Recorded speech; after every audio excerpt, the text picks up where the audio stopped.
விஜய் கிளம்பி விட்டார் என்று சொன்னாலே இன்னைக்கு எத்தனை சாவு விழுக போகுதோங்கிற அளவுக்கு தமிழ்நாடு அரசியலிலே ஏறத்தாழ ஒரு துக்க வீட்டினுடைய நிகழ்வை போலதான் அவருடைய அரசியல் கட்சி நடக்கிறது.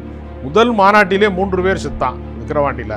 ஒவ்வொருத்தனுமே விஜய் தான், ஒவ்வொரு வீட்டுக்குள்ளேயும் ஒரு விஜய் இருக்கிறான் என்று சொன்னதற்கு பின்பு உன்னை பார்ப்பதற்காக உங்களுடைய கட்சி கூட்டத்திலே கலந்து கொள்வதற்காக வந்து மத்தியான உச்சி வெயில்ல வாடி போய் சுருண்டு விழுந்து செத்து போன சூரஜ் மாதிரியான இளைஞர்கள் அந்த குடும்பம்லாம் தத்தளிக்கிற போது செத்து போன சூரஜ் விஜய் கிடையாதா?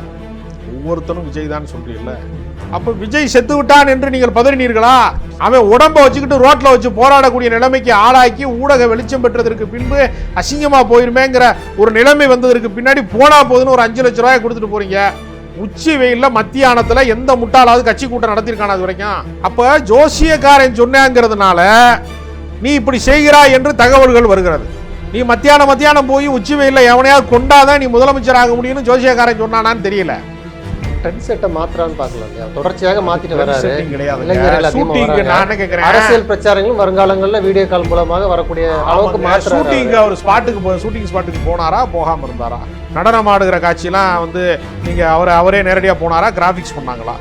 எங்களை பார்த்து விஜயை பார்த்து தான் பேண்ட் சட்டை போட்டாங்க. அதுக்கு முன்னாடி என்ன கோவணம் கட்டியிருந்தாங்களா எல்லாரும் அரசியல் தலைவர்கள்லாம்? அதெல்லாம் கிடையாதுங்க. ட்ரெண்ட் செட் இது சினிமா பாசங்க. இது எல்லாமே சினிமா தன்மை. விஜய் தான் வந்து டான்ஸ் ஆடுவார், உங்கள் தலைவர் டான்ஸ் ஆட முடியுமான்னு கேட்க போகிறேன். அடுத்து கேட்பாங்கன்னு நினைக்கிறேன். எடப்பாடி பழனிசாமியால் எங்கள் விஜய் மாதிரி ஒரு நடனம் ஆட முடியுமா? ஆள் தோட்ட பூபதி பாட்டுக்கு எடப்பாடி பழனிசாமியால் நடனம் ஆட முடியுமா? எங்கள் தலைவரோட போட்டி போட்டு அமித்ஷா ஆட முடியுமா? எங்கள் தலைவரோட போட்டி போட்டுட்டு நீங்கள் மோடி வந்து டான்ஸ் ஆட முடியுமா? அப்போ நாங்கள் ஒரு டான்ஸ் போட்டி நடத்துகிறோம், அதில் எல்லாருமே ஆடட்டும். விஜயை விட ஜாஸ்தியாக ஆடுனா நீ வந்து பிரதமராரு இந்தியாவுக்கு, இல்லாட்டா மோடி பதவி விட்டு இறங்குன்னு சொல்ல போகிறாங்க. லிபர்டி தமிழ் நேயர்களுக்கு வணக்கம். இன்றைய நேர்காணலில் நாம் சந்திக்க இருப்பவர் அரசியல் விமர்சகர் ராஜ கம்பீரன் அவர்கள். வணக்கம் சார். வணக்கம். 23ஆம் தேதி வேலூரில் தாவேக்காவுடைய கூட்டம், அதுக்கு வந்து பெர்மிஷன் கேட்டு போயிருக்கிறாங்க. எஸ்பி முதல் வார்த்தையாக கேட்டிருக்கிறாரு, சேலத்தில் நீங்கள் கூட்டம் போட்டு ஒருத்தர் உயிரிழந்திருக்கிறாரு, பந்தல் ஏன் போட மாட்டீங்க, சேர் போட மாட்டீங்க, பந்தல் போட மாட்டீங்க, ஏன் அந்த உச்சி வெயிலில் கூட்டம் நடத்துறீங்க? இது போன்ற சரமாரியான கேள்விகள். இப்போது வேலூரில் கூட்டம் சுமார் வந்து 4900 பேருக்கு QR கோடு கொடுத்து அவங்க மட்டும்தான் கலந்து கொள்ளக்கூடிய ஒரு கூட்டம். அதாவது அது மக்கள் பரப்புரை கூட்டமாக இல்லாமல் நிர்வாகிகள் கூட்டமாகவே மாறி போகுது தாவேக்காவுடைய கூட்டம். இந்த தாவேக்காவுடைய அடுத்த கூட்டத்தை, இந்த வேலூர் கூட்டத்தை நீங்கள் எப்படி பார்க்குறீங்க? விஜய் கிளம்பி விட்டார் என்று சொன்னாலே இன்னைக்கு எத்தனை சாவு விழுக போகுதோங்கிற அளவுக்கு தமிழ்நாடு அரசியலிலே ஏறத்தாழ ஒரு துக்க வீட்டினுடைய நிகழ்வை போல தான் அவருடைய அரசியல் கட்சி நடக்கிறது. முதல் மாநாட்டிலே 3 பேர் செத்தான் விக்கிரவாண்டியில். அடுத்தடுத்து வரிசையாக மதுரையில், திருச்சியில், கரூர்லன்னு வரிசையாக சாவு விழுந்து ஏறத்தாழ 50 மரணங்களாக ஆகிவிட்டது. ஒவ்வொருத்தனுமே விஜய் தான், ஒவ்வொரு வீட்டுக்குள்ளேயும் ஒரு விஜய் இருக்கிறான் என்று சொன்னதற்கு பின்பு உன்னை பார்ப்பதற்காக உங்களுடைய கட்சி கூட்டத்திலே கலந்து கொள்வதற்காக வந்து மத்தியான உச்சி வெயில்ல வாடி போய் சுருண்டு விழுந்து செத்து போன சூரஜ் மாதிரியான இளைஞர்கள் அந்த குடும்பம்லாம் தத்தளிக்கிற போது செத்து போன சூரஜ் விஜய் கிடையாதா? ஒவ்வொருத்தனும் விஜய் தான் சொல்றீல்ல. செத்து போன சூரஜ் விஜய் கிடையாதா? அப்போ விஜய் செத்து விட்டான் என்று நீங்கள் பதறினீர்களா? அவன் உடம்ப வச்சுக்கிட்டு ரோட்ல வச்சு போராடக்கூடிய நிலைமைக்கு ஆளாக்கி ஊடக வெளிச்சம் பெற்றதற்கு பின்பு அசிங்கமா போயிருமேங்கிற ஒரு நிலைமை வந்ததற்கு பின்னாடி போனா போதுன்னு ஒரு 5 லட்சம் ரூபாய் கொடுத்துட்டு போறீங்க. தனி விமானத்திலே பயணிக்கிறார் வந்து விஜய், 15 லட்ச ரூபா வாடகை, திரும்ப போகிறதுக்கு 15 லட்ச ரூபா, 30 லட்ச ரூபா செலவு பண்ணுறாரு ஒரு முறை வந்து தனி விமானத்திலே போவதற்கு. ஆனால் ஒரு உயிரின் மதிப்பை வந்து வெறும் 5 லட்சமாக சுருக்கிறார்கள். 5 லட்சமாக சுருக்கி விட்டார்கள். அப்போ விஜய் போகிற இடங்களில் பூராமே நெரிசல் மரணம் நடக்கிறது. எந்த முட்டாளாவது உச்சி வெயில்ல மத்தியானத்தில் எந்த முட்டாளாவது கட்சி கூட்டம் நடத்திருக்கான அது வரைக்கும்? விஜயை தவிர 1 மணிக்குள்ள முடிஞ்சிடும் நினைச்சாங்களாம். இல்லைங்க, நான் கேட்கறது என்னன்னா, தேர்தல் காலங்களிலே மட்டும் வேண்டுமானால் பகல் நேர பிரச்சாரங்களை மேற்கொள்வார்கள், தற்காலிகமாக கூடுவார்கள், களைவார்கள் என்பது வேறு. கட்சி கூட்டத்தை நீங்கள் எங்காவது உச்சி வெயிலில் நடத்தியதை நம்ம பார்த்துருக்கிறோமா? அப்போ ஜோசியக்காரன் சொன்னாங்கிறதுனால நீ இப்படி செய்கிறாய் என்று தகவல்கள் வருகிறது. நீ மத்தியானம் போய் உச்சி வெயிலில் எவனையாவது கொண்டாதான் நீ முதலமைச்சர் ஆக முடியும்னு ஜோசியக்காரன் சொன்னானான்னு தெரியல. மாலை நேரத்தில் தானே எல்லாரும் பொதுக்கூட்டம் போடுவாங்க. எல்லா கட்சியினுடைய மாநாடுகளுமே மாலை பொழுதில் தான் நடக்கும். சாயங்காலம் பேரணி நடக்கும். ஒரு பொழுது கூடுகிற போது, பொழுது சாய்கிற போது தான் 6 மணிக்கு மேலே தான் கூட்டம் நடத்துவாங்க. இது எந்த கட்சியிலையுமே இல்லாத ஒரு வினோதத்தை அவர் செய்து கொண்டிருக்கிறார். அதனால் விஜய்க்கு அடிப்படையில் ஒரு மனித பண்பு என்பதே கிடையாது. சக மனிதனுடைய துக்கத்தை குறித்து அவருக்கு எந்த விதமான கூச்சநாச்சமும் இல்லாமல் சாவு விழுந்த வீட்டிலிருந்து வேகமாக ஓடி வந்ததெல்லாம் நம்ம பார்த்தோம். ஒரு இரங்கல் தெரிவிப்பதற்கு கூட 72 மணி நேரம் இடைவேளை தேவைப்படுகிறது அவருக்கு. அப்போ அவர் இன்னும் சினிமா நடிகனாகத்தான் இருக்கிறாரே தவிர அவருக்கு ஜனநாயக பண்பு இல்லை. சாதாரண மனிதனை நோக்கி பயணிப்பது தான் ஜனநாயகம். எளிய மக்களுடைய கைகளிலே அதிகாரம் கிடைக்க வேண்டும் என்பதுதான் ஜனநாயகமே தவிர எனக்காக முண்டியடித்து நீ செத்தால் கூட உன்னை பற்றி கவலைப்பட மாட்டேன் என்று சொல்வது ஒரு சர்வாதிகார போக்கு. மன்னராட்சியை பற்றி விமர்சிக்கிறார் விஜய். உண்மையிலேயே மன்னரை போல அவர் தான் நடந்து கொள்கிறார். பனையூர் பங்கடா விட்டு வெளியேற மறுக்கிறார். அவரே எங்கேயுமே வெளியில் வர்றது கிடையாது. கட்சி நிர்வாகிகளை கூட அவர் சந்திப்பது கிடையாது. கட்சியினுடைய முதன்மை பொறுப்பாளர்களை கூட அவர் பார்ப்பது கிடையாது. இப்படி எப்பொழுதுமே தனிமையில் இருக்கிறார் என்று சொன்னால் நீ எப்படி அரசியல்வாதி ஆக முடியும்? ஜனநாயகன் என்று நீங்கள் திரைப்படம் எடுக்கலாமே தவிர நீங்கள் ஒரு ஜனநாயக சக்தியாக மாற முடியுமா என்று கேட்டால் நிச்சயமாக முடியும். இல்லை, ஏன் அந்த பந்தலும் சரி சேரும் சரி ஏன் போட மாட்டாங்கன்னு பார்க்குறீங்க? அது செலவாகும்ல, வேற என்ன அர்த்தம்? அவருக்கு மட்டும் சொகுசாக ஏர்கூலர்லாம் வச்சுருக்காங்க அந்த பஸ்ஸில். அவர் சொகுசான வாகனத்தில் வர்றாரு, அவர் மட்டும் தனி விமானத்தில் வர்றாரு. அவரை பாதுகாக்கணும். அவருக்கு ஓய்பிரிவு பாதுகாப்பு கொடுப்பாங்க. அவர் எந்த சேதாரமும் இல்லாமல் அவர் திரும்பி போயிடுவார். பார்க்க வர்றவே நெரிசலில் சாகுங்க, எனக்காக செத்தார்கள் என்பதை மகிழ்வாக அவர் பார்க்கிறார். எனக்காக உயிர் தியாகம் செய்திருக்கிறார்கள் என்பதை மகிழ்ச்சியோடு பார்க்கக்கூடிய மனநிலை விஜய்கிட்ட இருக்கு. அந்த கட்டுப்பாடு அதிகமாக இருக்கலாம் இப்படி பண்ணுறாரு. ஏன்னா ஆளுங்கட்சி 1,00,000 பேரை கூட்டி ஒரு மாநாடு நடத்துகிறாங்க. ஆனால் விஜயால் ஒரு 5,000 பேரை கூட்டி தான் ஒரு QR கோடு மூலமாக தான் ஒரு மீட்டிங்கே நடத்த முடியுதுன்னா அப்போ அந்த அளவுக்கு ஒடுக்கப்படுறாரு விஜய்னு பார்க்கலாம். அவரை யாரும் ஒடுக்கவில்லை. அவனுடைய கட்சிக்காரன் மரத்து மேலே ஏறுறான், ஜெனரேட்டர் மேலே ஏறுறான், மேலே இருந்து குதிக்கிறான், கூரை மேலே ஏறி உடைக்கிறான், கூரையெல்லாம் உடைக்கிறான். அப்படிங்கிறதெல்லாம் அரசாங்கம் பொறுப்பேற்க முடியுமா? எல்லா அரசியல் கட்சிகளும் மாநாடு நடத்துகிறார்கள், பொதுக்கூட்டங்கள் நடத்துகிறார்கள், லட்சக்கணக்கான பேரை அணி திரட்டுகிறார்கள். 180 தொகுதிக்கு மேலே எடப்பாடி பழனிசாமி சுற்றுப்பயணம் மேற்கொள்கிறார். ஏறத்தாழ 70 தொகுதிகளுக்கு மேலாக தமிழ்நாட்டை தலைகுனிய விடமாட்டோம் என்று சொல்லி திமுகவில் கூட்டம் போட்டுக்கிட்டு இருக்கிறாங்க. எத்தனையோ ஊர்களிலே பயணங்கள் நிகழ்ந்து கொண்டே இருக்கிறது. எத்தனையோ இடங்களுக்கு தினசரி முதலமைச்சர் செல்லுகிறார், இந்தியாவின் பிரதமர் செல்லுகிறார், மத்திய அமைச்சர் எல்லாருமே போகிறாங்க. தனக்கு மட்டும்தான் இந்த மாதிரி பிரச்சனை இருக்குன்னு சொல்கிறது இருக்குல்ல. தடையை மீறி தனங்க எல்லா போராட்டம் நடக்கிறது. ஒருவேளை அவர் சொல்வது உண்மையாக இருந்தால் இதுவரைக்கும் நடந்த போராட்டங்கள் எல்லாமே தடையை மீறி நடக்கிறது. பொதுக்கூட்டம் நடத்துவதில் என்ன பிரச்சனை இருக்குது? அதை முறைப்படுத்த வேண்டும் என்று காவல்துறை எல்லாருக்குமே விதிமுறைகள் போடுவாங்க. டேர்ம்ஸ் அண்ட் கண்டிஷனுங்கிறது தாவேகாவுக்கு மட்டுமா? கிடையாது. விசிகா மாநாடு போட்டால் நீ ஊருக்குள்ளே வராத, அந்த பக்கம் போய் மறைமலை நகரில் போய் மாநாடு நடத்திக்க அப்படி தானே சொல்லுவாங்க.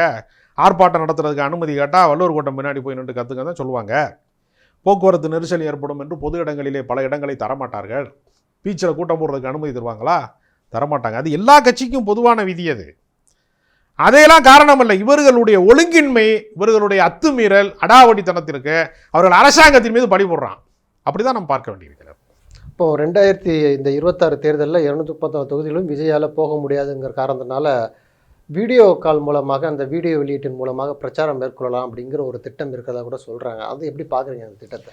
அப்படி ஒரு வேலை செய்தால் நோட்டாவுக்கு கீழே இருக்கிற கட்சி என்று பாஜக கடந்த காலங்களிலே ஒரு பெருமையை அனுபவித்தது. அதற்கும் கீழாக ஒரு கட்சி இருக்கிறது என்று சொல்லக்கூடிய இடத்திற்கு தாவேகா போகிறோம். ட்ரெண்ட் செட்டை மாத்திரான்னு பார்க்கலாம் இல்லையா? தொடர்ச்சியாக மாத்திட்டு வராரு. அரசியல் பிரச்சாரங்களும் வருங்காலங்களில் வீடியோ கால் மூலமாக வரக்கூடிய அளவுக்கு அவர் ஷூட்டிங் ஸ்பாட்டுக்கு போனாரா, போகாமல் இருந்தாரா? நடனம் ஆடுகிற காட்சியெல்லாம் நீங்கள் அவரே நேரடியாக போனாரா, கிராஃபிக்ஸ் பண்ணாங்களா, ஏஐ மூலமாக பண்ணாங்களா? இல்லை எல்லா இடத்துக்கும் அவர் நேரடியாக போகிறாருல. ஷூட்டிங்னா இப்போ நீங்கள் ஒன்றும் இல்லை. இப்போ சமீபத்தில் மலேசியாவில் ஆடியோ ரிலீஸ் நடத்தினார். முதல் நாளே போயிட்டார் அவரே. எந்த படப்பிடிப்பு தளத்துக்கும் தாமதமாக பழக்கப்படாத விஜய் அரசியல் கூட்டத்துக்கு மட்டும் 7 மணி நேரம் தாமதமாக வருகிறார்னு சொன்னால் யாரோட உயிரோடு நீங்கள் விளையாடுகிறீர்கள்? யாரோட வாழ்க்கையோடு நீங்கள் விளையாடுகிறீர்கள்? அதாவது கவிக்கோ அப்துல் ரஹ்மானுடைய ஒரு கவிதை ஒன்று உண்டு. ஒரு கவிக்கோ சொல்வார், மேகம் மேலே மிதந்து கொண்டே இருக்கிறது. மிதந்து கொண்டிருக்கிற மேகத்தை போலவே ஒரு புகையும் அதோடு போட்டி போடுகிறது. நீங்கள் புகையுடைய எதுவும் பார்த்தீங்கன்னா, மேகமும் பார்த்தீங்கன்னா ஏறத்தாழ காட்சியில் ஒரு மாதிரி தெரியும். மேலே மிதந்து கொண்டிருக்கிற மேகத்தை பார்த்து புகை சொன்னது உன்னை விட நான் தான் பெரியவன் என்று. மேகம் கடகடவென சிரித்து கொண்டு மழையாக இறங்கியது. புகை காணாமல் போனது. அடுத்து கவிதையை முடிக்கிறாரு. உயரம் என்பது மேலே ஏறுவதிலே இல்லை, கீழே இறங்குவதில் இருக்கிறது. உனக்காக யார் உதவி செய்வதற்கு ஓடோடி வருகிறானோ, யார் பிரச்சனையினுடைய காலகட்டத்தில் வந்து மக்களோட மக்களாக நிற்கிறானோ அவனை தான் மக்கள் தலைவராக மாற முடியுமே தவிர, சினிமா நட்சத்திரமாக இருக்கேன், திரையில் பார்த்த நட்சத்திரம், நான் தரைக்கு வரமாட்டேன்னு சொன்னால் ஒரு நாளும் மக்கள் உன்னை ஒப்புக்கொள்ள மாட்டார்கள். உன்னை விட அதிகமான வசீகரம் கொண்டு இருக்கக்கூடிய, மிகப்பெரிய பவராக இருந்தக்கூடிய, காந்த ஆற்றல் கொண்டவராக இருந்த எம்ஜி ராமச்சந்திரன் போன்றவர்கள் எல்லாம் சாதாரண மக்களோடு பழகியவர்கள் தான். எத்தனையோ இடங்களில் ராஜீவ்காந்தி போன்ற தலைவர்கள் எல்லாம் குடிசைகளுக்கு சென்றவர்கள் தான். ராகுல் காந்தி சாமானிய மக்களோடு மக்களாக பாரத் ஜோடோ யாத்திரையில் நடைபாதையில் நடந்து வர்றாரு. இதைவிட அதிகமான வலிமை மிக்க தலைவர்கள் எல்லாம் சாமானிய மக்களோடு தங்களை கைகுலுக்கி கொண்டவர்கள் தான் மக்கள் தலைவராக மாற முடியுமே தவிர, நான்லாம் வந்து வரவே மாட்டேன், நான் யார் தெரியுமா, நான் எவ்வளோ பெரிய ஆள் தெரியுமா அப்படின்னு சொன்னவர்களை மக்கள் புறக்கணிப்பார்கள். ஒரு நாளும் அரசியலில் வெல்லவே முடியாது.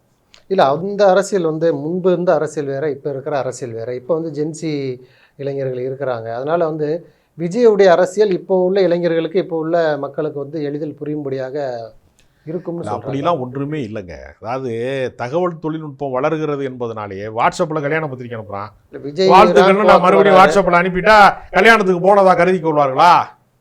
எதுக்கு கல்யாணத்துக்கு இவ்வளோ பேர் வந்து பத்திரிக்கை கொடுக்குற அன்றைக்கே ரிசர்வேஷன் பண்ணி வச்சு அல்லது காரு புக் பண்ணி எதுக்கு அவ்வளோ தூரம் பயணம் பண்ணி போகிறான் எல்லாருமே? இல்லை, அது ஒரு புறம் இருக்குது. விஜயுடைய அரசியலை ஃபாலோ பண்ணுறாங்களே, ரேம்ப் வாக்கில் வராங்க, பிளேயிங் கிஸ் கொடுக்குறாங்க, துண்டு எடுத்து தோளில் போடுறாங்க, ரசிகர்களோடு அந்த செல்ஃபி எடுக்கிறாங்க. இதெல்லாம் வந்து விஜயை பார்த்து தான் இப்போ உள்ள அரசியல்வாதிகளே பின்பற்றுறாங்க. ஒரு ட்ரெண்ட் செட்டராக இருக்குது. அதெல்லாம் அயோக்கியத்தனத்தினுடைய உச்சம். ஏற்கனவே இது ஃபேஷன் ஷோவுக்கு தான் கண்டுபிடிக்கப்பட்டது ரேம்ப் வாக்கு. அப்போ ஃபேஷன் ஷோவில் இருக்கக்கூடிய அழகிகளை பார்த்து தான் காப்பி அடித்தார் விஜய்னு சொல்லுவீங்களா? 2021 தேர்தலில் ஸ்டாலின் அவர்கள் ரேம்ப் வாக்கில் போயிருக்கிறாரு. இதெல்லாம் என்ன ஒரு அதிசயமா? எங்களை பார்த்து விஜயை பார்த்து தான் பேண்ட் சட்டை போட்டாங்க, அதுக்கு முன்னாடி என்ன கோவணம் கட்டியிருந்தாங்களா எல்லாரும் அரசியல் தலைவர்கள்லாம்? அதெல்லாம் கிடையாதுங்க. Trend set. இது சினிமா பாசங்க. இது எல்லாமே சினிமா தன்மை.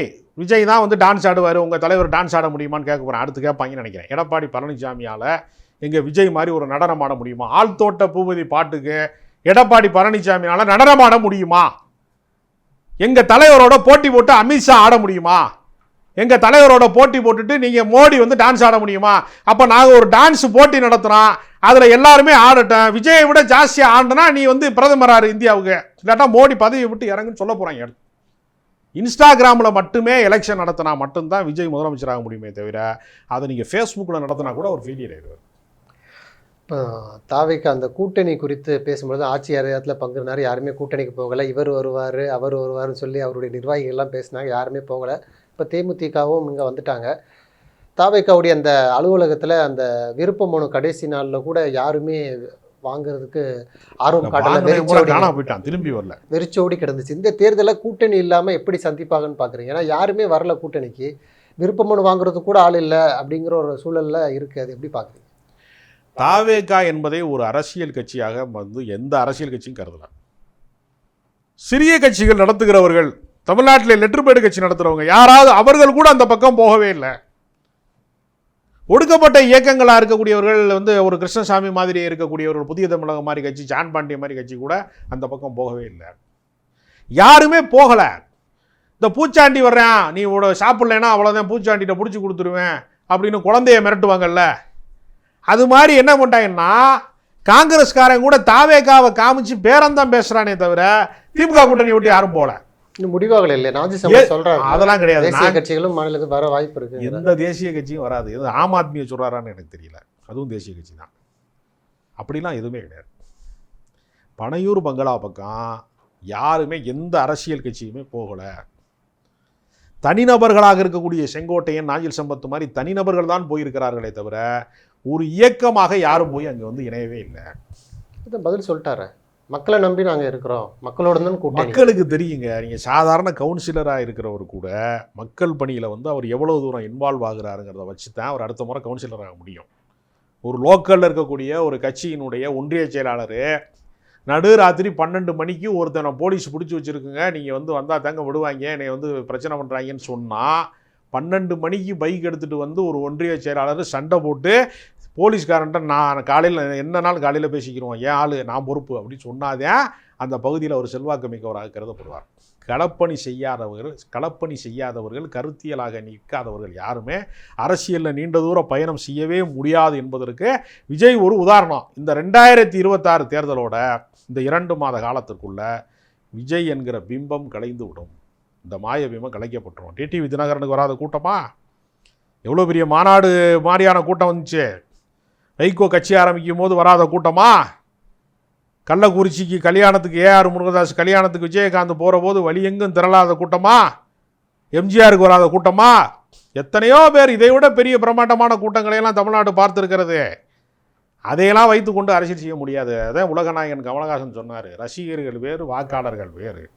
சொல்லிட்டார், திரும்பி போகிறதுக்காக நான் அரசியலுக்கு வரலை, இறங்கி அடிக்கிறதுக்கு தான் வந்திருக்காரு. இது மாதிரி பஞ்சு டைலாக் பேசிக்கிட்டே இருந்தார்னா விஜயால் இந்த வருகிற சட்டமன்ற தேர்தலிலே ஒரு எம்எல்ஏ கூட ஆக முடியாது. அவரால் முதலமைச்சர் ஆகுதுங்கிறதெல்லாம் பெரிய கனவு. அவர் ஒரு நாளும் சட்டப்பேரவை உறுப்பினராக கூட ஆக முடியாது. உலகநாயகன் கமலஹாசனும் கூட தான் கேட்டாங்க, கட்சி ஆரம்பிச்சோன்னா பெருங்கூட்டம் வந்துச்சு, முதலமைச்சராகி முதல் கையெழுத்து எதில் போடுவீர்கள்னு கேட்டாங்க. பேப்பரில் தான் போடுவேன்னு சொன்னார். போட்டாரா? அவர் கலை யதார்த்தத்தை புரிந்து கொண்டு இன்றைக்கு இந்தியா கூட்டணியில் இணைந்து திராவிட மாடல் அரசை நான் ஆதரித்து பிரச்சாரம் செய்ய போகிறேன்னு சொல்கிறார்ல. அதனால் கட்சி ஆரம்பிச்சுட்டு அவர் களப்பணி செய்யாமல் பிக் பாஸுக்கு போனார், கட்சி வழங்காமல் போச்சு. அதே தான் இதுவும். நீ கட்சி ஆரம்பிச்சு விட்டுட்டு நீ மாதத்துக்கு ஒரு நாள் பஞ்சு டைலாக் பேசிட்டு குப்புறப்படுத்து கிடந்தேன்னா பனையூர் பங்களால் உன் கட்சி ஒரு நாளும் வராது. உன்னுடைய கட்சி நிர்வாகிகள்லாம் உன்னை நம்பி காசை இழந்து பொருளாதாரத்தை இழந்து உயிரை இழந்து ஒரு மாபெரும் கிரிமினல் வேஸ்ட்டாக மாறப்போகுது. தாவேகா என்பது அரசியலை பொறுத்தவரையில் விஜய் சினிமாவில் தான் ஹீரோ, அரசியலில் அவர் ஒரு ஜீரோ. நன்றி. நிறைய நல்ல தகவல்களை நேரலுக்கு சொல்லியிருக்கீங்க. உங்களுடைய நேரத்துக்கு மிக்க நன்றி. ஓகே.